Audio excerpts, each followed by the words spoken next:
Mónica, bienvenida a este espacio para conversar y transmitir algunas ideas en relación a la proporcionalidad en el campo multiplicativo, que lo venimos trabajando con diferentes actividades para los estudiantes en este seminario de problematizar y resolver en el campo multiplicativo consideraciones para la enseñanza.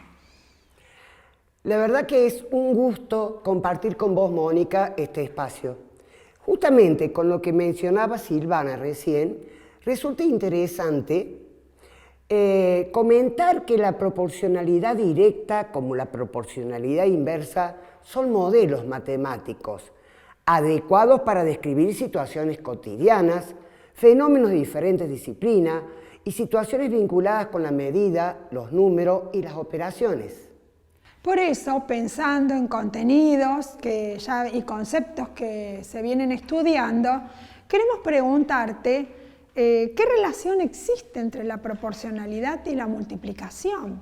¿Y cuál es la importancia de su enseñanza en la escuela? ¿Qué nos podés aportar al respecto? La relación arranca, como decir de alguna manera, en el proceso de aprendizaje. Cuando los estudiantes resuelven problemas, como por ejemplo estos en donde dicen, bueno, una bicicleta tiene 2 ruedas o un triciclo tiene 3 ruedas, ¿cuántas ruedas tienen 3 bicicletas o 5 triciclos? Están trabajando con relaciones de proporcionalidad. Las tablas se completan en función de esas propiedades de la proporcionalidad directa que son de alguna manera teoremas en acto. Lo mismo sucede cuando trabajan problemas en donde, por ejemplo, buscan relaciones entre distancias recorridas y tiempo destinado para recorrerlos. Ahora, la importancia es crucial porque la proporcionalidad es un eje que comienza a trabajarse en el primer ciclo con este tipo de problemas, atraviesa todo el primer ciclo, todo el segundo, cuando empezás a involucrar las propiedades ya de manera formal. Inclusive todas esas propiedades y relaciones comienzan a usarse en geometría y eso se extiende hasta el nivel medio. Durante todo el primer ciclo del nivel medio, los estudiantes trabajan en proporcionalidad directa, se agrega la proporcionalidad inversa, todo esto deriva en el estudio de funciones, en el estudio de semejanza y relaciones entre triángulos, o sea, es un eje fundamental. Dada tu respuesta, Moni, ¿cuál es el sentido de la provisoriedad en la enseñanza de la proporcionalidad?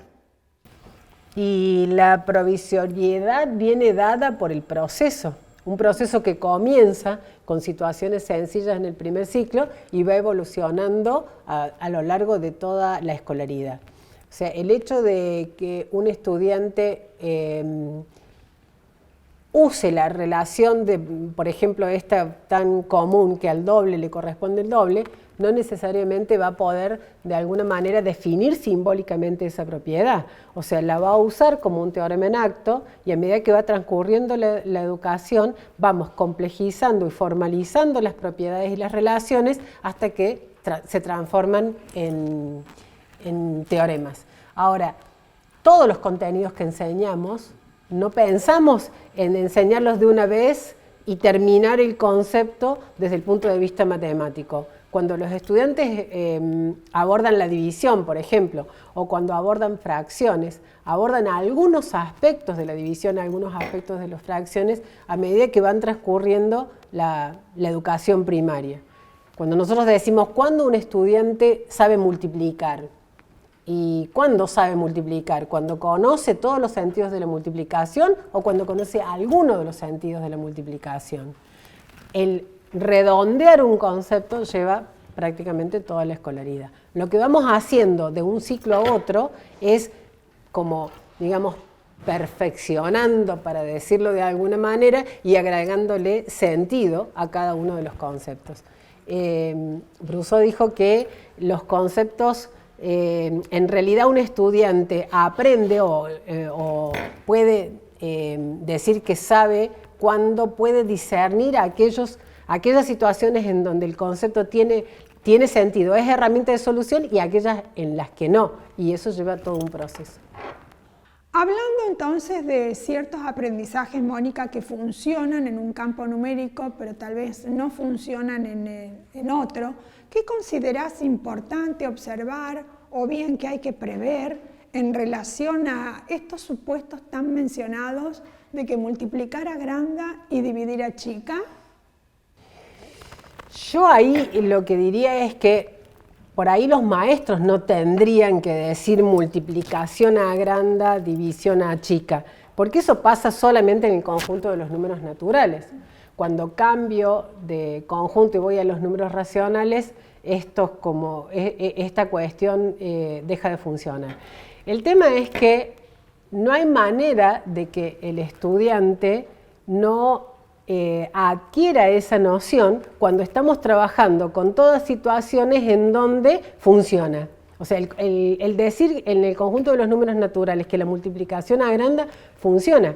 Y el estudiante pasa todo el primer ciclo y adquiere, digamos, esta idea y no podemos negársela. La cuestión es que cuando vamos al segundo ciclo, eso se transforma en un obstáculo, o sea, está estudiado, ¿no es cierto? Con las expresiones decimales eso no funciona.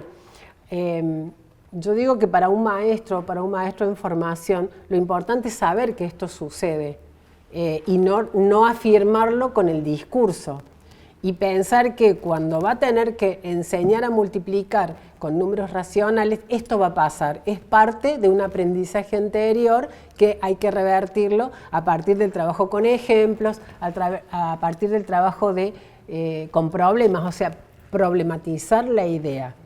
Pero va a suceder porque el estudiante, aunque el docente no se lo diga, lo va aprendiendo porque son conclusiones que va sacando. Lo importante es no afirmarlo.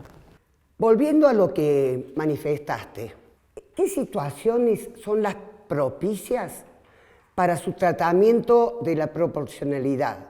¿Podrías darnos un ejemplo sencillo? ¿Qué contexto le dan sentido a la proporcionalidad para los alumnos en cada ciclo? Bien, en el primer ciclo la multiplicación es lo que venimos diciendo, ¿no es cierto? Las tablas de multiplicar, no las tablas de multiplicar tradicionales, sino las tablas en donde planteamos relaciones entre dos magnitudes. Por ejemplo, esto que decíamos, los triciclos y las ruedas.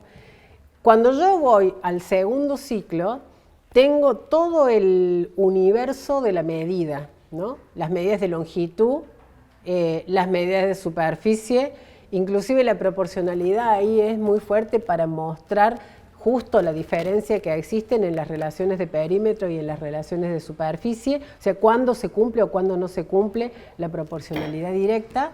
El trabajo con magnitudes simples y con magnitudes compuestas, y cuando me voy al nivel medio, todo lo que tiene que ver con geometría y semejanza. O sea, yo digo que cuando yo trabajo relaciones espaciales, por ejemplo, en el primer ciclo que hablamos de la construcción de croquis e itinerarios, si yo me voy al segundo ciclo y ese croquis o itinerario se transforma ya en lo que sería un plano, ¿no es cierto? Un plano simple que involucra escalas de alguna manera, y estoy, digamos, haciendo la confluencia entre lo que es los conjuntos numéricos, los que son los conceptos geométricos y las mediciones.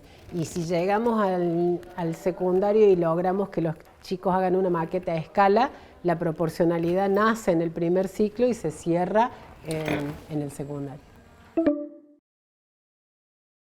Con todo esto que nos ha manifestado Mónica recién y toda esta ejemplificación que dio en este recorrido que estableció de conceptos y de contenidos a lo largo de los distintos ciclos de la escuela obligatoria, fíjate cómo puso como eje a la proporcionalidad y cómo la fue vinculando con otros conceptos, cómo nos habló también de esta vinculación y tratamiento de la proporcionalidad usando la medida, utilizando la superficie, con el cálculo de volumen también cuando nos vamos al trabajar con el espacio, y cómo estableció una secuenciación con ejemplos muy claros y muy precisos para este tratamiento hasta llegar al cierre en un tercer año de la escuela secundaria. En esa secuenciación que vos decís, en ese desarrollo de la proporcionalidad entre el nivel primario y el nivel secundario, ¿cómo desarrolló esto de la provisoriedad, ¿no? Que en ese proceso de aprendizaje de la proporcionalidad, en ese gran tramo escolar, ¿no? Y también lo que me interesó muchísimo es cuando ella, en el marco de la provisoriedad, da como una recomendación docente en el sentido de que el docente de segundo ciclo de primaria debe esperar que haya un conflicto cognitivo porque lo que se cumple de la proporcionalidad con los números naturales, cuando enseñamos números racionales hay cosas que dejan de cumplirse y eso genera conflictos cognitivos que el docente debe conocer y ahí va a estar su desafío de enseñanza. En ese sentido nos dejó varios consejos para que los docentes puedan hacer el abordaje y les dio también pistas a los docentes y qué es lo que deben hacer y lo que no deben hacer para el abordaje de este concepto tan clave, tan crucial y que posibilita el anclaje de otros contenidos que son precisamente todo esto que ya comentó de lo que va vinculado entre distintos niveles.